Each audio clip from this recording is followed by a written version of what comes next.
came from me, I told them no. I don't wanna leave my baby alone. I don't want nobody else to hold you. That's the chance I'll take, baby, I'll stay. Welcome to TruthLine broadcast, where we share the political events. There have recently been many debates on the topic of Medicare and Medicaid Acts of 1965. So what are these acts? Well, what do they do? We will go into more detail later. Coming soon, we have a special guest. Stay tuned. Bob, over to you. The Medicare Medical Act of 1965 were milestones of legislation in the United States to provide health care coverage to certain people. Medicare is a health insurance program for individuals aged 65 plus. While Medicaid aims to help individuals and families with financial problems to receive necessary medical services, the program were established as a part of President Lyndon B. Johnson's Great Society idea, which pursued to stop poverty and racial unfairness. This creation created an important increase in the federal government role to healthcare, promoted by the need to affordable medical care and for vulnerable groups during this act. President Lyndon B. Johnson envisioned the Medicare and Medicaid Acts of 1965 as important elements of his Great Society initiative, which aimed to reduce poverty and improve living standards for all Americans. He believed that access to quality health care was an essential right and that it was vital to support the elderly and low-income families who struggle to afford medical care. By creating Medicare for seniors and Medicaid for needy, Johnson sought to create a more fair health care system.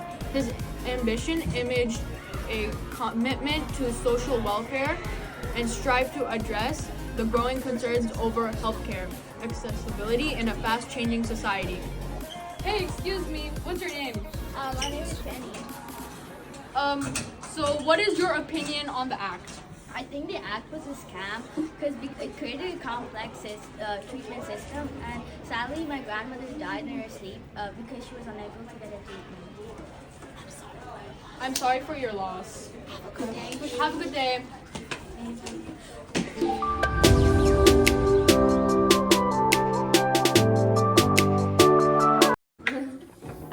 Hi, Mr. Trump. Hello. What is your opinion on the Medicare Medicaid Acts of 1965?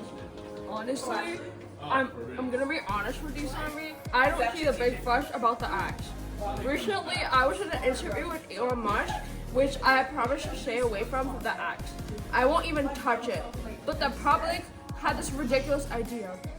The acts might be targeted in the plan created by the Republicans in which $880 billion will be cut from the last 10 years.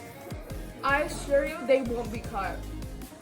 I mean, people need them, especially South Carolinians, which are currently facing hardship. Congress should not touch these acts. Thank you for your opinion, Vice President Trump. Interesting take on this, but why do the acts have such a big impact on the states? And how did the branches of the government affect this? First of all, let's go back to how the branches affect the law. The creation of the Medicare and the Medicaid Acts of 1965 was influenced by the three branches of government and the ideas for making medical services more accessible to those who are unable to receive it. The legislative branch played a crucial role as Congress debated and wrote legislation aimed at providing health care for the elderly and the low-income individuals. Once these laws were enacted, the head of the executive branch, President Lyndon B. Johnson, a strong supporter for these programs, ensured the national treasures that were given effectively. The judicial branch over the years various court cases that have examined rule issues related to the Medicare and the Medicaid, ensuring both programs remain constitutional standards and protecting the rights of legislators. Interesting, but how does it become a law?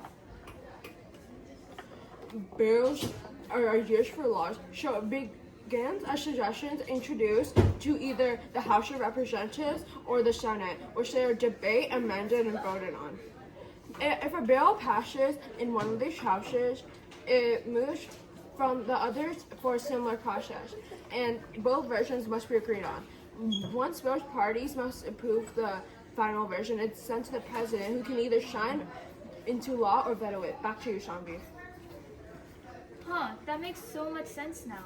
So are there any problems that arrive with the act? Surprisingly, yes.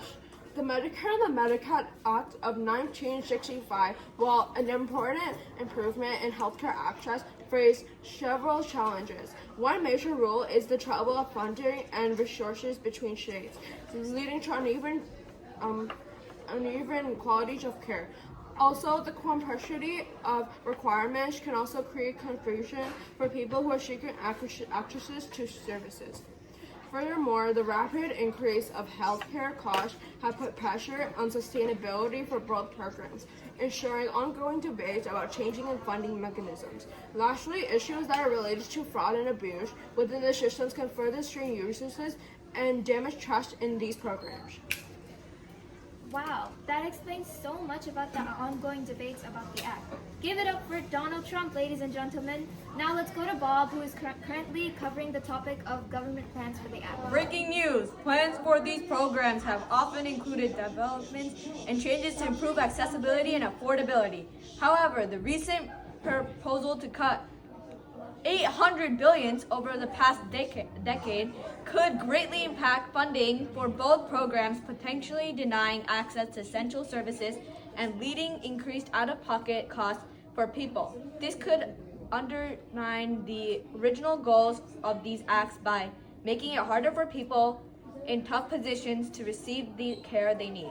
People further await what is yet for them to hold. Back to you, Sanvi. Today, ladies and gentlemen, we have learned a lot about how one of the famous Medicare and Medicaid acts that might be ruined in the future. These acts have helped so many people in trouble spots, and that without them, our economy might begin to decline even more. All we can do is hope the best for now. That's all, folks, for today. See you soon. Thank you for viewing TruthLine. Next episode on March 2nd at 8 p.m. If the angels came for me, I'd tell them no. I don't wanna leave my baby alone. I don't want nobody else to hold.